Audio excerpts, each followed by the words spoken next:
నమస్కారం గంటారావానికి స్వాగతం. ముందుగా ప్రధానాంశాలు. భూపాలపల్లి జిల్లా కాటారం టోల్గేట్ వద్ద ఘోర ప్రమాదం. కారు ఆటో ఢీకొని ఇద్దరి మృతి. పుష్కరాలకు వెళ్తుండగా ఘటన. పీఓకేపై మాత్రమే పాకిస్తాన్తో చర్చలుంటాయన్న ప్రధాని. సింధు జలాల్లో వాటా అడిగే హక్కు కోల్పోయిందని వ్యాఖ్య.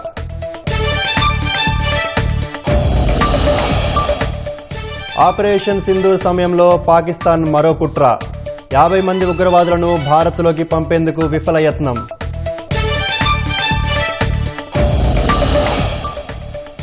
యూట్యూబర్ జ్యోతి మల్హోత్రాకు మరో 4 రోజులు పోలీస్ కస్టడీ. ఉగ్రవాదులతో సంబంధాలున్నట్లు ఆధారాలు లభించలేదని వెల్లడి.